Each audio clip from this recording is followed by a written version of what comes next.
ಓಂ ಶಾಂತಿ. ಇಂದಿನ ಮುರಳಿ ದಿನಾಂಕ 24 ಅಕ್ಟೋಬರ್ 2025. मुरली महावाक्यಗಳು. मीठे बच्चे, बाबा आए हैं तुम्हें घर की राह बताने. तुम आत्मा अभिमानी होकर रहो तो यह राह सहज देखने में आएगी. ಮಧುರ ಮಕ್ಕಳೇ, ಬಾಬಾ ಬಂದಿರೋದೇ ತಮಗೆ ಮನೆಯ ಮಾರ್ಗವನ್ನು ತೋರಿಸೋದಕ್ಕಾಗಿ. ತಾವು ಆತ್ಮ ಅಭಿಮಾನಿಯಾಗಿದ್ದಾಗ ಮನೆಯ ಮಾರ್ಗವು ಕಾಣುತ್ತಾ ಹೋಗೋದು. ಅಂಡರ್ಲೈನ್, ಬಾಬಾ ಬಂದಿರೋದೇ ಮನೆಯ ಮಾರ್ಗವನ್ನು ತೋರಿಸೋದಕ್ಕಾಗಿ. ಯಾವಾಗ? ಇದೇ ಕ್ಷಣದಲ್ಲಿ. ಯಾವ ಕ್ಷಣ ನನಗೆ ಬಾಬಾ ಆತ್ಮಜ್ಞಾನವನ್ನು ಕೊಟ್ಟರು ಅದೇ ಕ್ಷಣವೇ ಮನೆಯ ಅನುಭವ ಆಯಿತು. ಯಾರಿಗೆ? ಯಾವ ಮನೆಯ ಅನುಭವ? ಮನೆ ಯಾವುದು ಹಾಗಾದರೆ? ನಾನು ಆತ್ಮ ಸತೋಗುಣಿ ಎನ್ನುವ ಸತ್ಯ ಯಾವಾಗ ನನಗೆ ತಿಳಿತೋ ಆಗ ನನಗೆ ಗೊತ್ತಾಯಿತು ನಾನು ದೇಹದಿಂದ ಭಿನ್ನವಾಗಿರುವ ಆತ್ಮ, ಅವಿನಾಶಿ ಇದ್ದೀನಿ ಅಂತ. ಆದರೆ ಸ್ಥಿರವಾದ ಅವಿನಾಶಿಯಾದಂತಹ ಏಕರಸ್ ಈ ಆತ್ಮ ಇಷ್ಟೊಂದು ಈ ವಿಶ್ವನಾಟಕದಲ್ಲಿ ದುಃಖ, ಚಿಂತೆ, ನೋವಿಗೆ ಕಾರಣ ಏನು ಅನ್ನುವಂಥದ್ದು ಬಾಬಾರವರ ನಾಲೆಜಿಂದ ಗೊತ್ತಾಯಿತು. ಈ ಮನಸ್ಸೇನಿದೆ ದ್ವಾಪರ ಯುಗದಿಂದ, ಸತ್ಯ ತ್ರೇತಾಯುಗದಲ್ಲಿ ಆತ್ಮನ ಒಂದು ಅಧೀನದಲ್ಲಿರುವಂತಹ ಮನಸ್ಸು, ದ್ವಾಪರ ಯುಗದಿಂದ ಈ ಮನಸ್ಸು ಜಾಗೃತಾಗಿ ಆತ್ಮನಿಂದ ಅಗಲಿ ತನಗೆ ತಾನು ಮನುಷ್ಯನ ಒಂದು ರಿಯಾಲಿಟಿ ಇದೇ ರಿಯಲ್ ಅಂತ ತಿಳ್ಕೊಂಡು, ತನಗೆ ತಾನು ದೇಹ ಅಂತ ತಿಳ್ಕೊಂಡು, ದೇಹದ ಜಗತ್ತಿನೊಳಗಿರುವಂತಹ ಎಲ್ಲ ದುಃಖ ನನ್ನ ದುಃಖ ಅಂತ ತಿಳ್ಕೊಂಡೇನು ಈ ಮನಸ್ಸು ಅಶಾಂತ ಆಗಿದೆ, ಮನಸ್ಸು ಅಲ್ದಾಡ್ತಾ ಇದೆ. ಮನಸ್ಸಿಗೆ ನೆಮ್ಮದಿ ಬೇಕಾಗಿದೆ, ಮನಸ್ಸಿಗೆ ಶಾಂತಿ ಬೇಕಾಗಿದೆ, ಮನಸ್ಸಿಗೆ ಸ್ಥಿರತೆ ಬೇಕಾಗಿದೆ, ಮನಸ್ಸಿಗೆ ನೆಲೆ ಬೇಕಾಗಿದೆ. ಆ ನೆಲೆ ಯಾವುದು ಅಂದರೆ ಆತ್ಮನ ಸ್ಥಿತಿಯೇ, ಆತ್ಮನ ಸ್ಮೃತಿಯೇ ಮನಸ್ಸಿಗೆ ನೆಲೆಯಾಗಿದೆ. ಅಂದರೆ ಈ ಮನಸ್ಸು ಎಲ್ಲೋ ಹೋಗಬೇಕಾಗಿಲ್ಲ, ಬಹಳ ದೂರ ಹೋಗಬೇಕಾಗಿಲ್ಲ. ಬಾಬಾ ಹೇಳ್ತಾರೆ ಆತ್ಮ ಅಭಿಮಾನಿ ಸ್ಥಿತಿಯೇ ಪರಮಾತ್ಮನ ಸ್ಮೃತಿಯೂ ಆಗಿದೆ. ಅಂದ ಮೇಲೆ ಮನ್ಮನಾಭವೂ ಆಗಿದೆ. ಆತ್ಮಸ್ಥಿತಿ ಅಂದರೆ ಆತ್ಮ ಸತೋಗುಣಿಯಾಗಿದೆ, ಆತ್ಮ ಶಾಂತ ಇದೆ, ಆತ್ಮ ಪವಿತ್ರ ಇದೆ, ಆತ್ಮ ನಾಲೆಜ್ಫುಲ್ ಇದೆ. ಈ ಮನಸ್ಸನ್ನು ಆತ್ಮದ ಜೊತೆಗೆ ಕನೆಕ್ಟ್ ಮಾಡೋದು, ಮನಸ್ಸನ್ನು ಆತ್ಮನ ಸುಂದರ ಒಂದು ಸ್ವರೂಪದ ಮೇಲೆ ಸ್ಥಿರಗೊಳಿಸೋದೇನಿದೆ ಇದೇ ಮನೆಯ ಮಾರ್ಗ. ಮನೆಯಲ್ಲೇನಿದೆ? ಪರಂಧಾಮದಲ್ಲೇನಿದೆ? ಪವಿತ್ರತೆ ಇದೆ, ಪರಂಧಾಮದಲ್ಲಿ ಶಾಂತಿ ಇದೆ, ಪರಂಧಾಮ ಶಬ್ದಾತೀತ ಇದೆ. ಹಾಗೆ ಅಲ್ಲಿ ಏನಿದೆ ಅದು ಮೊದಲು ನನ್ನೊಳಗಿದೆ. ಆತ್ಮ ಶಾಂತಿದೆ, ಆತ್ಮ ಸ್ಥಿರಿದೆ, ಆತ್ಮ ಶಬ್ದಾತೀತ ಇದೆ, ಆತ್ಮ ಸಂಪೂರ್ಣಿದೆ, ಭರ್ಪೂರಿದೆ. ಅಂದ ಮೇಲೆ ಆತ್ಮಿಕ ಅವಸ್ಥೆ, ಆತ್ಮಸ್ಥಿತಿಯೇ, ಆತ್ಮನ ತಿಳುವಳಿಕೆಯೇ ಮನಸ್ಸಿಗೆ ನಿಜವಾದ ಮಾರ್ಗ ಆಗಿದೆ.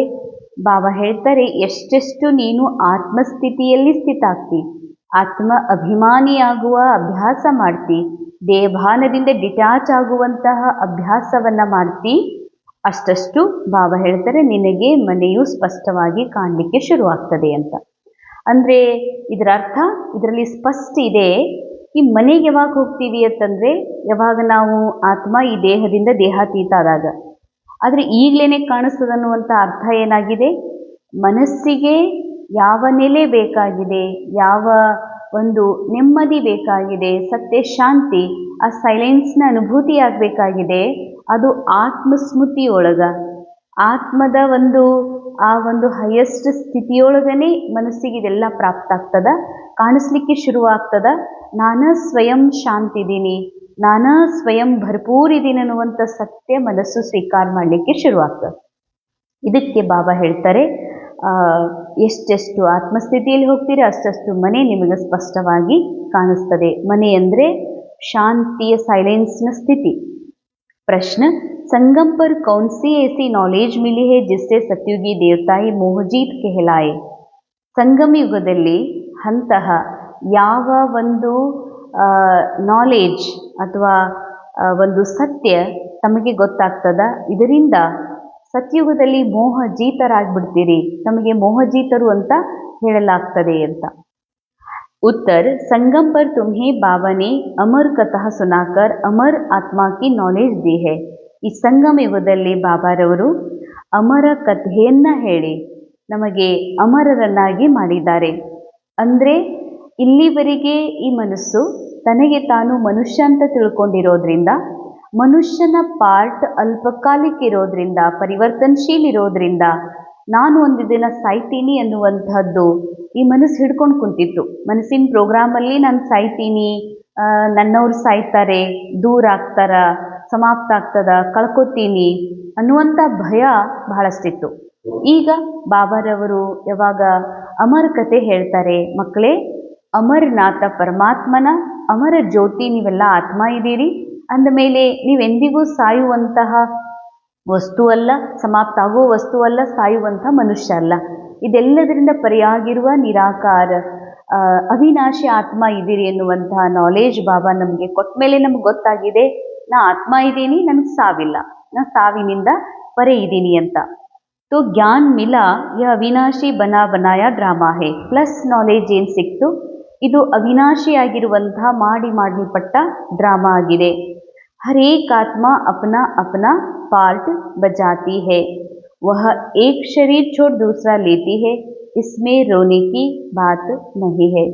ಅಂಡರ್ಲೈನ್, ಇದು ಬಹಳ ವಿಶೇಷವಾಗಿ ಯಾರು ಇಲ್ಲಿವರೆಗೆ ಮನಸ್ಸಿನಲ್ಲಿ ಇಷ್ಟು ಜ್ಞಾನವನ್ನು ಅರಿತ ಮೇಲೂ ಕೂಡ ಈಶ್ವರಿ ವಿಶ್ವವಿದ್ಯಾಲಯದಲ್ಲಿ ವಿದ್ಯೆಯನ್ನು ಓದುತ್ತಾ ಇದ್ರೂ ಕೂಡ ಯಾರ ಮನಸ್ಸಿನಲ್ಲಿ ಇನ್ನೂ ಹಲ್ಚಲ್ ಇದೆ, ಯಾರ ಮನಸ್ಸಿನಲ್ಲಿ ಇನ್ನೂ ತಾಪ ಆಗ್ತದ, ದುಃಖ ಆಗ್ತದ, ಪ್ರಶ್ನೆಗಳು ಹೇಳ್ತಾ ಇದ್ದಾವೆ, ಅವರು ಅವಶ್ಯ ಇದ್ರ ಮೇಲೆ ವಿಶೇಷ ಚಿಂತನೆಯನ್ನು ಮಾಡಬೇಕಾಗಿದೆ. ಬಾಬಾ ಹೇಳ್ತಾರೆ, ಮಕ್ಕಳೇ ಸತ್ಯುಗದಲ್ಲಿ ನಿಮಗೆ ಮೋಹಜೀತರು ಅಂತ ಯಾಕೆ ಹೇಳಲಾಗ್ತದೆ ಅಂತಂದರೆ, ಈ ಸಮಯದಲ್ಲಿ ಬಾಬಾ ನಿಮಗೆ ಅವಿನಾಶಿ ಆತ್ಮನ ಸತ್ಯದ ನಾಲೆಜನ್ನು ತಿಳಿಸ್ತಾರೆ. ಎರಡನೇದು, ಇದು ಮಾಡಲ್ಪಡ್ತಾ ಇರುವಂತಹ ನಾಟಕ ಆಗಿದೆ. ಇದು ಬಹಳ ಸೂಕ್ಷ್ಮ, ಬಹಳ ಗುಹ್ಯ ಇದೆ. ಹಾಗೆ ಅಂದ್ಕೊಂಡ್ರೆ ಬಾಯ್ಪಟ್ಟು ಆಗಿಬಿಟ್ಟಿದೆ. ಅನೇಕ ಕುಮಾರಿಯರ ಬಾಯಿಯಲ್ಲಿ ಸರಳ ಬರ್ತದ ಕೆಲವೊಂದು ಸಂದರ್ಭದೊಳಗೆ ಮಾಡಲ್ಪಟ್ಟ ಡ್ರಾಮಾ, ಇದು ಡ್ರಾಮಾ ಅಂತ. ಆದರೆ ಡ್ರಾಮಾ ಇಲ್ಲಿ ಏನೆಲ್ಲ ಇದೆ, ಇವತ್ತು ಈ ಮುರಳಿ ಹೇಳ್ತಾ ಇರೋದು, ತಾವು ಕೇಳ್ತಾ ಇರೋದು, ಇದು ಮೊದಲೇ ನೂಂದಿದೆ, ಇಲ್ಲೇನೂ ಹೊಸದು ಮಾಡ್ತಾ ಇಲ್ಲ. ಎಲ್ಲವೂ ಮಾಡಲ್ಪಟ್ಟ ನಾಟಕ. ಅರ್ಥಾತ್ ಹಿಂದಿಯೂ ಹೀಗೇ ಈ ಆ್ಯಕ್ಟಿಂಗ್ ನಡೆದಿತ್ತು 5000 ವರ್ಷದ ಮೊದಲು. ಸೇಮ್ ಅದೇ ನಾಟಕ ಮಾಡಲ್ಪಡ್ತಾ ಇದೆ ಡ್ರಾಮಾದ ಅನುಸಾರ, ಡ್ರಾಮಾ ಮೂಲಕ, ಡೈರೆಕ್ಟರ್ನ ಮೂಲಕ. ಇದರಲ್ಲಿ ಕರ್ತಾಪನ್ನದ ಭಾವ ಸಮಾಪ್ತ.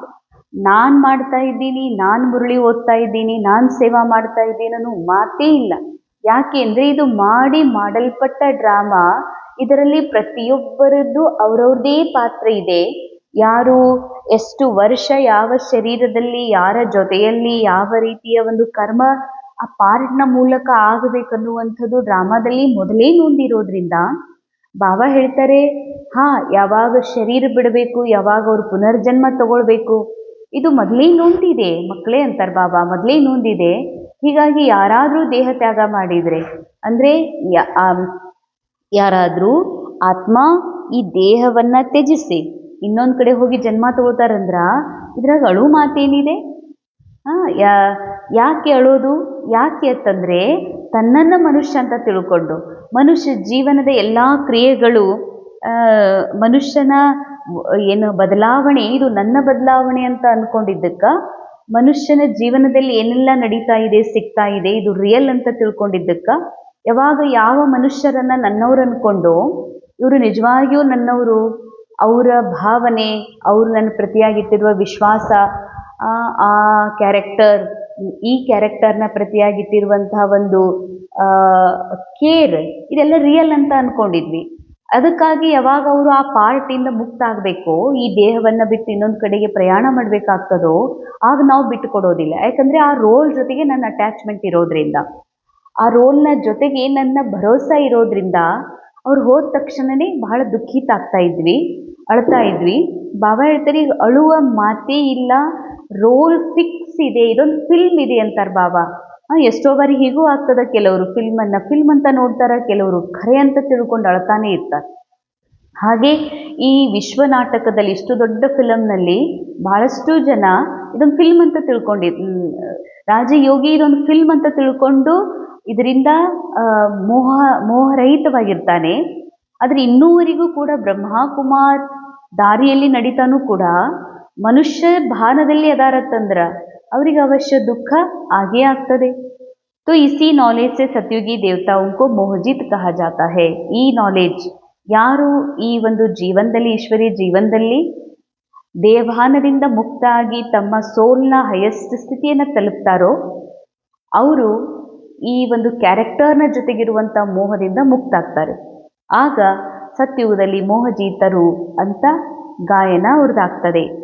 ವಹ ಮೃತ್ಯು ಕಾ ನಾಮ್ ನಹಿ. ಸತ್ಯುಗದಲ್ಲಿ ಎಲ್ಲರೂ ಸೋಲ್ ಕಾನ್ಷಿಯಸ್ ಇರೋದ್ರಿಂದ ನಾನು ಈ ದೇಹ ಬಿಟ್ಟು ನೆಕ್ಸ್ಟ್ ಯಾತ್ರೆಗೆ ಹೋಗ್ತಾ ಇದ್ದೀನಿ ಅನ್ನುವಂಥ ಸ್ಮೃತಿ ಇರೋದ್ರಿಂದ, ಅಥವಾ ಅವ್ರ ಜೊತೆಯಲ್ಲಿರೋರಿಗೂ ಕೂಡ ಇವರು ಶರೀರದ ಒಂದು ಆಯುಷ್ಯ ಪೂರ್ಣ ಆಗಿದೆ, ನೆಕ್ಸ್ಟ್ ಮಗುವಿನ ಜನ್ಮ ತಗೊಳಿಕ್ಕೆ ಹೋಗ್ತಾ ಇದ್ದಾರೆ ಅನ್ನುವಂತಹ ಪೂರ್ಣ ನಾಲೆಜ್ ಇರೋದ್ರಿಂದ ಸತ್ಯುಗದಲ್ಲಿ ಮೃತ್ಯು ಅಂತಲೇ ಅನ್ನೋದಿಲ್ಲ, ಅದಕ್ಕೆ ಶರೀರ ಬದಲಾವಣೆ ಅಂತಲೇ ಆಗ್ತದೆ. ಹೀಗಾಗಿ ಇಲ್ಲಿ ಅಳುವುದೇ ಇರೋದಿಲ್ಲ. ಅಂದಮೇಲೆ ಇದಕ್ಕೆ ಮೋಹಜೀತ ರಾಜರು ಅಂತ ಹೇಳ್ತಾರೆ. ಖುಷಿ ಸೇ ಪುರಾಣ ಶರೀರ ಛೋಡ್ ನಯಾ ಲೇತೆ. ಸತ್ಯುಗದಲ್ಲಿ ಖುಷಿಯಿಂದ ಹಳೆಯ ಶರೀರವನ್ನು ಬಿಟ್ಟು ಹೊಸ ಶರೀರವನ್ನು ಪಡ್ಕೊಳ್ತಾರೆ. ಮುರಳಿಯ ಮುಖ್ಯ ಸಾರ್, ಏಕ್ ಬಾಬಾ ಕಿ ಮತ್ ಪರ್ ಚಲ್ ಸದಾ ಸಂತುಷ್ಟ ರಹಕರ್ ಸಂತೋಷಿ ದೇವಿ ಬನ್ನಾ ಹೇ. ಒಬ್ಬ ತಂದೆ ಮತದಂತೆ ನಡೆದು, ಒಬ್ಬ ತಂದೆ ಮತ ಆಗಿದೆ, ಈ ರೋಲಿಂದ ಡಿಟ್ಯಾಚ್ ನಿರಾಕಾರ ಆತ್ಮಸ್ವರೂಪದಲ್ಲಿ ಸ್ಥಿತಾಗು. ಇದು ಬಾಬಾರವರ ಮೊದಲನೆಯ ಮತ. ಈ ಮತದಂತೆ ನಡೀರಿ ಅಂದಾಗ ಆತ್ಮನ ನಿಜವಾದ ಸಂತುಷ್ಟತೆ ಅನುಭವ ಮಾಡಲಿಕ್ಕೆ ಸಾಧ್ಯ. ಸಂತುಷ್ಟ ಆಗಿದ್ದು ಸಂತುಷ್ಟತೆ ದೇವಿಯಾಗ್ರಿ. ಯಹಾ ಕೋಯಿ ವಿ ಆಶ್ ನಹಿ ರಖನಿ ಹೇ. ಅರೆ, ಯಾವುದಾದ್ರೂ ಒಂದು ಫಿಲ್ಮ್ನಲ್ಲಿ ಬಾಬಾ ಹೇಳ್ತಾರೆ ಇಲ್ಲಿ ಯಾವ ಆಶೆನೂ ಇಡಬೇಡ್ರಿ ಅಂತಾರೆ ಬಾಬಾ. ಯಾರಿಗೆ ಹೇಳ್ತಾ ಇದ್ದಾರೆ? ಕ್ಯಾರೆಕ್ಟರ್ನ ಮನಸ್ಸಿಗೆ ಹೇಳ್ತಾ ಇದ್ದಾರೆ. ಯಾಕೆ ಈ ಕ್ಯಾರೆಕ್ಟರ್ನ ಮನಸ್ಸು ಇದನ್ನೆಲ್ಲ ರಿಯಲ್ ಅಂದ್ಕೊಂಡು ಇವ್ರ ಥರ ನಾನು ಆಗಬೇಕು, ಇವ್ರ ಥರ ನಾನು ಮಾಡಬೇಕು, ಇದು ನನಗೂ ಸಿಗಬೇಕು, ಇವ್ರಂಗೆ ಮಾಡಿ ತೋರಿಸ್ಬೇಕನ್ನುವಂಥ ಭಾಳ ಕಲ್ಪನಾ ಲೋಕದಲ್ಲಿ ತೇಲಾಡ್ತಾ ಇರ್ತದೆ ಈ ಮನಸ್ಸು. ಅದಕ್ಕೆ ಬಾಬಾ ಅಂತಾರೆ ಈ ಜಗತ್ತಿನಲ್ಲಿ ಯಾವುದೇ ಆಶೆಗಳನ್ನು ಇಡಬೇಡ್ರಿ. ಯಾಕಂದರೆ ಈ ಫಿಲ್ಮ್ ಎಂಡ್ ಆಗೋದಿದೆ. ನೀವು ಏನೇ ಆಸೆ ಇಡ್ತಾ ಇದ್ದೀರಂದ್ರೂ ಫಿಲ್ಮ್ ಒಳಗೆ ಆ್ಯಕ್ಟಿಂಗ್ ಒಳಗೆ ಆ್ಯಕ್ಟಿಂಗ್ ಕಂಪ್ಲೀಟ್ ಆಯಿತು, ಡ್ರಾಮಾ ಎಂಡ್ ಆಯಿತು ಅಂತಂದರೆ ಬಸ್ ಮುಗಿದು ಹೋಯಿತು. ಅಂದ ಮೇಲೆ ಈ ಸಮಯದಲ್ಲಿ ವ್ಯರ್ಥ ಇಚ್ಛೆಯೊಳಗೆ ನಿಮ್ಮ ಮನಸ್ಸನ್ನು ಸಿಗಿಸ್ಕೊಳ್ಬೇಡ್ರಿ ಅಂತಾರೆ ಬಾಬಾ. ಬಾಬಾ ಸೇ ಸರ್ವ ಪ್ರಾಪ್ತಿಯ ಕರ್ ಪದಂಪತಿ ಬನ್ನಾ ಹೇ. ಅಂಡರ್ಲೈನ್.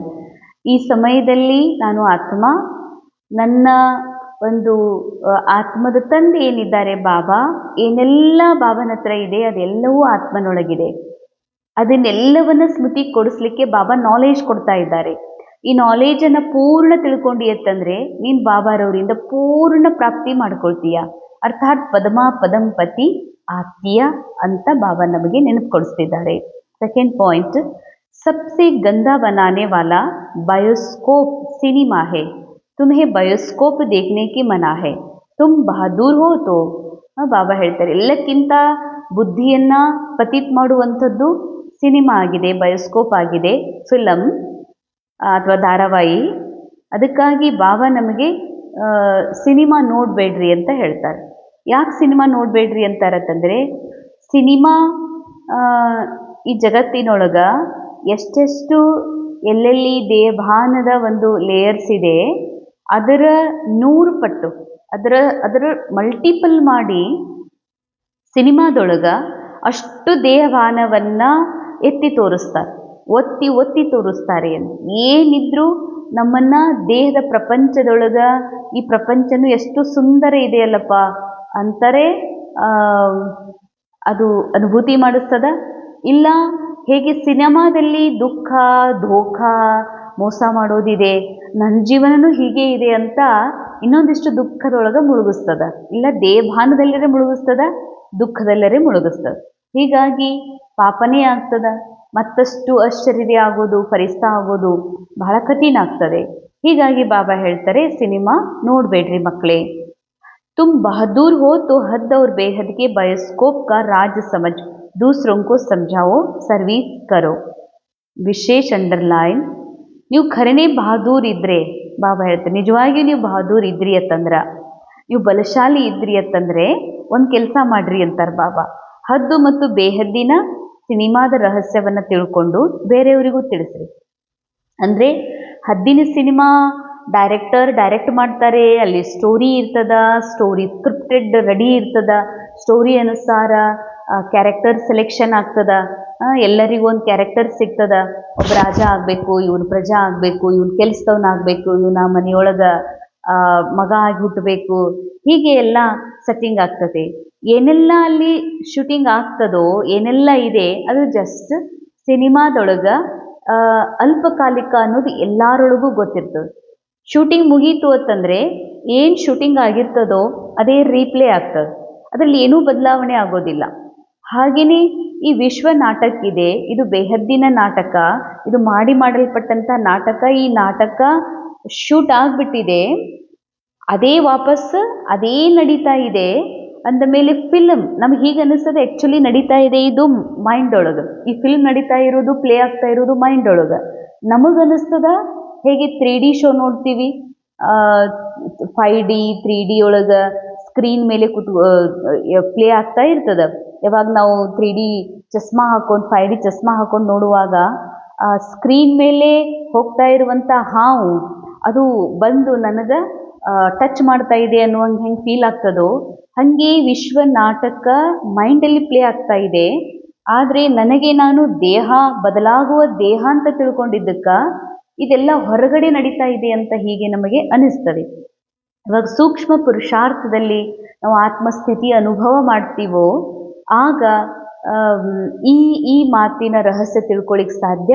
ಹದ್ದು ಮತ್ತು ಬೇಹದ್ದಿನ ನಾಟಕದ ರಹಸ್ಯ, ನಿಜವಾದ ರಹಸ್ಯಗಳೇನದಾವ, ಈ ರಹಸ್ಯಗಳನ್ನು ತಿಳ್ಕೊಂಡು ನಾವು ಬೇರೆಯವರಿಗೂ ತಿಳಿಸ್ಬೋದು. ಬಾಬಾ ಅಂತ ನೀವು ನಿಜವಾಗಿಯೂ ಬಹದ್ದೂರ್ ಇದ್ರಿ ಅಂದರೆ ಈ ಕೆಲಸ ಮಾಡ್ರಿ.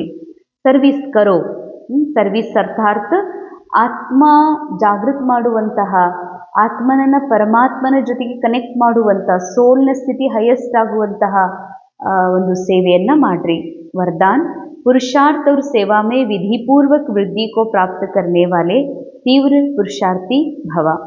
ಪುರುಷಾರ್ಥ ಹಾಗೂ ಸೇವೆಯಲ್ಲಿ ವಿಧಿಪೂರ್ವಕ ವೃದ್ಧಿ ಪ್ರಾಪ್ತ ಮಾಡಿಕೊಳ್ಳುವಂತಹ ತೀವ್ರ ಪುರುಷಾರ್ಥಿಗಳು ಆಗ್ರಿ. ಬ್ರಾಹ್ಮಣ ಅರ್ಥಾತ್ ವಿಧಿಪೂರ್ವಕ ಜೀವನ. ಬ್ರಾಹ್ಮಣ ಜೀವನ ಅಂದರೆ ವಿಧಿಪೂರ್ವಕ ಜೀವನ. ಬ್ರಾಹ್ಮಣ ಅನ್ನುವಂಥದ್ದು ಒಬ್ಬ ವ್ಯಕ್ತಿಯ ಹೆಸರಲ್ಲ, ಶರೀರದ ಹೆಸರಲ್ಲ, ಒಂದು ಸಂಪ್ರದಾಯದ ಹೆಸರಲ್ಲ, ಅಥವಾ ಒಬ್ಬ ಯೋಗಿಯ ಶರೀರದ ಹೆಸರಲ್ಲ. ಬ್ರಾಹ್ಮಣ ಅರ್ಥಾತ್ ಬ್ರಹ್ಮಾನ್ ಸಂತಾನ, ಬ್ರಾಹ್ಮಣ ಅರ್ಥಾತ್ ಹೈಯೆಸ್ಟ್ ಸ್ಥಿತಿಯನ್ನು ತಲುಪಿದವರು ಅಂತ, ಅಚ್ಯುತ್ ಅಂತ ಅರ್ಥಾತ್ ಈ ಜಗತ್ತಿನ ಒಂದು ಸ್ಮೃತಿಯಿಂದ ಪರೆಯಾಗಿರುವಂಥವ್ರು, ಅನ್ಟಚ್ಡ್ ಅಂಥವರಿಗೆ ಬ್ರಾಹ್ಮಣರು ಅಂತ ಹೇಳ್ತಾರೆ ಬಾಬಾ. ಬ್ರಾಹ್ಮಣರು ಅಂದರೆ ವಿಧಿಪೂರ್ವಕ ಜೀವನ್, ಎಲ್ಲವೂ ಕೂಡ ವಿಧಿಪೂರ್ವಕ ಅರ್ಥಾತ್ ಆತ್ಮಸ್ಥಿತಿಯಲ್ಲಿ ಸ್ಥಿತ ಆಗಿ ಈ ವಿಶ್ವ ನಾಟಕದಲ್ಲಿ ತಮ್ಮ ಪಾತ್ರದ ಅಭಿನಯವನ್ನು ಮಾಡುವಂಥವರು ಅಂತ. कोई भी कार्य सफल तब होता है जब विधि से किया जाता है. ಯಾವುದೇ ಕಾರ್ಯ, ಯಾವುದೇ ಪೂಜಾ, ಯಾವುದೇ ಒಂದು ಮನೆಯ ಶುಭಾರಂಭ, ಭೂಮಿ ಪೂಜಾ ಎಲ್ಲವಕ್ಕೆ ಏನಂತಾರೆ, ವಿಧಿಪೂರ್ವಕ ಮಾಡಬೇಕು ಅಂತ. ಭಕ್ತರ ಜೀವನದೊಳಗೆ, ಮನುಷ್ಯರ ಜೀವನದಲ್ಲಿ ಆ ಕಾರ್ಯ ಸಫಲ ಆಗಲಿಕ್ಕೆ ಎಲ್ಲವೂ ವಿಧಿಪೂರ್ವಕ ಮಾಡಬೇಕನ್ನುವಂಥ ನಂಬಿಕೆ ಇದೆ. अगर किसी भी बात में स्वयं के पुरुषार्थ या सेवा में वृद्धि नहीं होती तो जरूर कोई विधि की कमी है. इसीलिए ಬಾಬಾ ಹೇಳ್ತಾರೆ, ಪುರುಷಾರ್ಥ ಇಷ್ಟೆಲ್ಲ ಮಾಡಿ, ಸೇವೆನೂ ಬಹಳಷ್ಟು ಮಾಡಿ, ಆತ್ಮಿಕ ಉನ್ನತಿ ಆಗೋದಿಲ್ಲ ಅಂತಂದರೆ, ಆಶ್ಚರ್ಯಪನದ ಅನುಭವ ಆಗೋದಿಲ್ಲ, ಯೋಗದಲ್ಲಿ ಆನಂದದ ಅನುಭೂತಿ ಆಗೋದಿಲ್ಲ ಅಂತಂದ್ರೆ ಜರೂರ್ ಏನೋ ಕಮ್ಮಿ ಅದ, ವೃದ್ಧಿ ಆಗ್ತಾ ಇಲ್ಲ ಅಂತಲೇ ತಿಳ್ಕೊಡ್ರಿ. इसीलिए चेक करो कि अमृत वेले से रात तक मनसा वाचा कर्मणा व संपर्क संबंध विधि पूर्वक रहा या वृद्धि हुई. ಅದಕ್ಕಾಗಿ ಚೆಕ್ ಮಾಡಿಕೊಡ್ರಿ.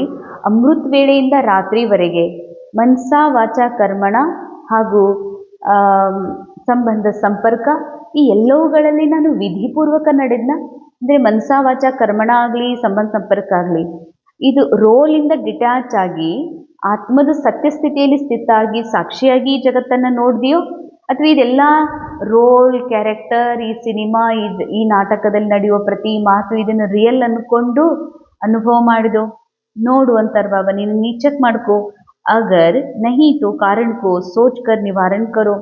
ಒಂದು ವೇಳೆ ನಿಜವಾಗಿಯೂ ಆತ್ಮ ಉನ್ನತಿ ಆಗ್ತಾ ಇಲ್ಲ, ಆನಂದದ ಅನುಭವ ಆಗ್ತಾ ಇಲ್ಲ, ಕ್ಷಣದಲ್ಲಿ ಅಶರೀಪನದ ಅನುಭವ ಆಗ್ತಾ ಇಲ್ಲ ಅಂದರೆ ಬಾಬಾ ಹೇಳ್ತಾರೆ, ಹಾಗಾದ್ರೆ ವಿಚಾರ ಮಾಡ್ರಿ, ಕಾರಣವನ್ನು ಹುಡುಕ್ರಿ, ನಿವಾರಣೆ ಮಾಡಿಕೊಡ್ರಿ.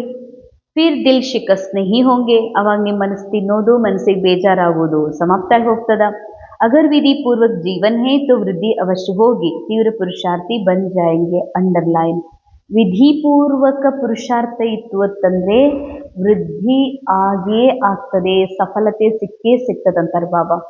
ವೃದ್ಧಿ ಅಂದ್ರೇನು? ಆತ್ಮಿಕ್ ಕಾನ್ಷಿಯಸ್ನ ಲೆವೆಲ್ ಹೆಚ್ಚಾಗ್ತಾ ಹೋಗೋದು.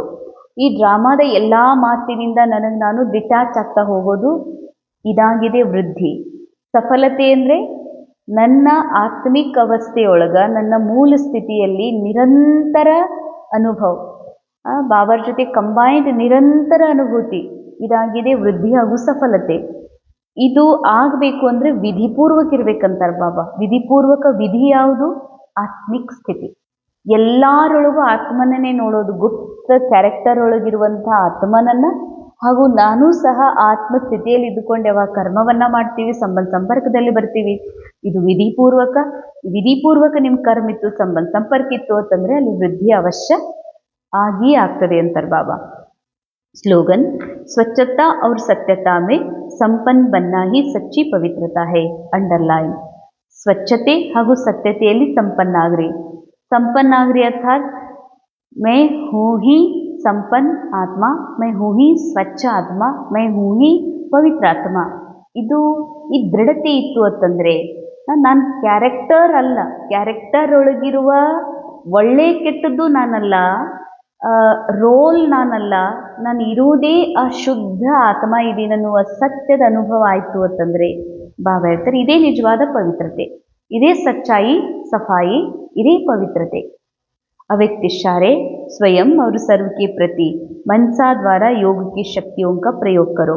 जब वाणी द्वारा कोई कार्य सिद्ध नहीं होता है तो कहते हो यह वाणी से नहीं समझेंगे, शुभ भावना से परिवर्तन होंगे. अंडरलाइन. ಬಾಬಾ ಹೇಳ್ತಾರೆ, ಯಾವಾಗ ಏನಾದರೂ ಒಂದು ನಮ್ಮ ಶಬ್ದದಿಂದ ಅವರು ಮಾತು ಕೇಳ್ತಾ ಇಲ್ಲ, ನಾವು ಮಾತಾಡಿದ್ರೂ ಅವರು ಈ ಮಾತು ಅವ್ರಿಗೆ ನಾಟ್ತಾ ಇಲ್ಲ ಅಂತಂದ್ರೆ ಅಲ್ಲೇನು ಮಾಡಬೇಕಾಗ್ತದ? ಶುಭ ಭಾವನೆಯಿಂದ ಪರಿವರ್ತನೆ ಮಾಡಬೇಕಾಗ್ತದೆ. ಇದನ್ನೇ ಉಲ್ಟಾ ಜಗತ್ತಿನವ್ರು ಏನು ತಿಳ್ಕೊಂಡಿದ್ದಾರೆ, ಇವರು ಮಾತಿನಿಂದ ಮಾತು ಕೇಳೋದಿಲ್ಲ, ಇವರು ಮಾತಾಡೋದ್ರಿಂದ ಇವರೇನು ಚೇಂಜ್ ಆಗೋದಿಲ್ಲ, ಇವರಿಗೆ ಒಂದು ಛಡಿಯಿಂದ ಅಥವಾ ಪೆಟ್ಟಿನಿಂದ ಅಥವಾ ಬೇರೆ ಕಾನೂನಿನಿಂದ ಅಥವಾ ಬೇರೆ ಮಾರ್ಗದಿಂದ, ಅಂತ್ಯ ಕೆಟ್ಟ ಮಾರ್ಗದಿಂದನೇ ಇವ್ರು ಪರಿವರ್ತನೆ ಮಾಡಬೇಕು ಅಂತ ಹಿಂಗೆ ಉಲ್ಟಾ ತಿಳ್ಕೊಂಡಿದ್ದಾರೆ. ಆದರೆ ಬಾಬಾ ಹೇಳ್ತಾರೆ, ಒಂದು ವೇಳೆ ಶಬ್ದದಿಂದ ಕಾರ್ಯ ಆಗ್ತಾ ಇಲ್ಲ, ನೀವು ಮಾತಾಡೋ ಮಾತಿನಿಂದ ಕಾರ್ಯ ಆಗ್ತಾ ಇಲ್ಲ ಅಂತಂದರೆ ಜರೂರ್ ಶುಭ ಭಾವನೆಯಿಂದ ಪರಿವರ್ತನೆ ಮಾಡಬೇಕಾಗ್ತದಂತಾರೆ ಬಾಬಾ. ಶುಭ ಭಾವನಾ ಅಂದರೆ ಆತ್ಮಸ್ಥಿತಿಯಲ್ಲಿ ಸ್ಥಿತ ಆದಾಗ ಆತ್ಮನ ಒರಿಜಿನಲ್ ಮೈಂಡಿಂದ ಬಂದ ಶುಭ ಭಾವ, ಶುಭ ತರಂಗಗಳೇ ನಮ್ಮ ಎಲ್ಲ ಈ ಒಂದು ಡ್ರಾಮಾದೊಳಗಿರುವಂಥ ಮನೋವ್ಯಾಕುಲತೆಯನ್ನು ದೂರ ಮಾಡಲಿಕ್ಕೆ ಕಾರಣ. जहाँ वाणी कार्य को सफल नहीं कर सकती वहाँ साइलेंस की शक्ति का साधन शुभ संकल्प, शुभ भावना, नयनों की भाषा द्वारा रहम और स्नेह की अनुभूति कार्य सिद्ध कर सकती है. ಅಂಡರ್ಲೈನ್. ಎಲ್ಲಿ ನಾವು ಮಾತಾಡೋದ್ರಿಂದ ಕೆಲಸ ಆಗ್ತಾ ಇಲ್ಲ, ನಾವು ಹೇಳಿದರೂ ಆ ಕೆಲಸ ಆಗ್ತಾನೇ ಇಲ್ಲ, ಶಬ್ದಲ್ಲಿ ವರ್ಕ್ ಮಾಡೋದಿಲ್ಲ ಅಂತಂದರೆ ಬಾಬಾ ಹೇಳ್ತಾರೆ ಅಲ್ಲಿ ಸೈಲೆನ್ಸ್ನ ಶಕ್ತಿ ಪ್ರಯೋಗ ಮಾಡ್ರಿ ಅಂತ. ಅಂದರೆ ಹೇಳಿದ ಮೇಲೂ ನಡೀತಾ ಇಲ್ಲ ಅಂತಂದಮೇಲೆ ತಿಳ್ಕೋರಿ, ಇದು ಡ್ರಾಮಾ ಬನ್ನಿ ಬನಾಯಿ ಫಿಲ್ಮ್ ನಡೀತಾ ಇದೆ. ಈ ಫಿಲ್ಮಲ್ಲಿ ಏನು ನಡೀತಾ ಇದೆ ಅಂತಂದರೆ ಇದು ಯಾಕೆ ಹಿಂಗೆ ನಡೀತಾ ಇದೆ ಅಂತ ಗದ್ದಲ ಮೈಂಡ್ ಒಳಗೆ ನಡೀತಾ ಇದೆ, ಮೈಂಡ್ ಒಳಗೆ ಹಲ್ಚಲ್ ನಡೀತಾ ಇದೆ. ಇದರಿಂದ ಹೊರಗೆ ಬರಬೇಕು ಅಂತಂದರೆ ಬಾಬಾ ಹೇಳ್ತಾರ ಸೈಲೆನ್ಸ್ನ ಪವರ್ ಯೂಸ್ ಮಾಡು ಅಂತ.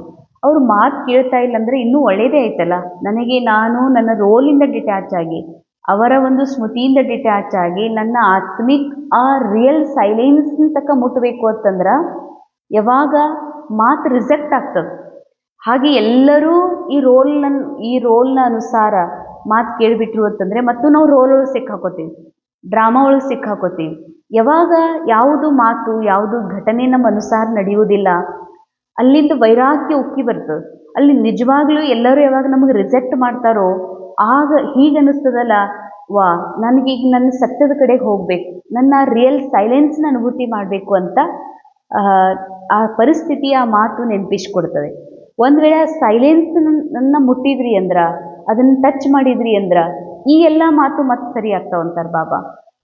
ಡ್ರಾಮಾದಲ್ಲಿರುವ ಏನು ಘಟನೆ ಘಟಿತ ಆಗಬೇಕು, ಏನಾಗಬೇಕು ಅದು ತಾನಾಗಿಯೇ ಆಗೇ ಆಗ್ತದೆ ಅಂದ ಮೇಲೆ ತಮ್ಮ ಶುಭ ಸಂಕಲ್ಪ, ತಮ್ಮ ಶುದ್ಧ ನಯನೋಂಕಿ ಭಾಷಾ ಅರ್ಥಾತ್ ಆತ್ಮಿಕ್ ದೃಷ್ಟಿ, ಇವುಗಳ ಮೂಲಕ ಸ್ನೇಹದ ಅನುಭೂತಿಯಿಂದ ನೀವು ಯಾವುದೇ ವ್ಯಕ್ತಿಯನ್ನು ಹಾಗೂ ಪರಿಸ್ಥಿತಿಯನ್ನು ಪರಿವರ್ತನೆ ಮಾಡಲಿಕ್ಕೆ ಸಾಧ್ಯ ಇದೆ. ಅವ್ಯಕ್ತಿ ಶಾಲೆಯಲ್ಲಿ ಬಾಬಾ ಇವತ್ತು ವಿಶೇಷವಾಗಿ ಸೈಲೆನ್ಸ್ನ ಶಕ್ತಿಯ ಒಂದು ಪ್ರಯೋಗ ಮಾಡಲಿಕ್ಕೆ, ಶಾಂತಿಯ ಶಕ್ತಿಯ ಪ್ರಯೋಗದಿಂದ ಆಗದೇ ಇರುವಂತಹ ಕಾರ್ಯಗಳು ಕೂಡ ಸಿದ್ಧ ಆಗ್ತವೆ.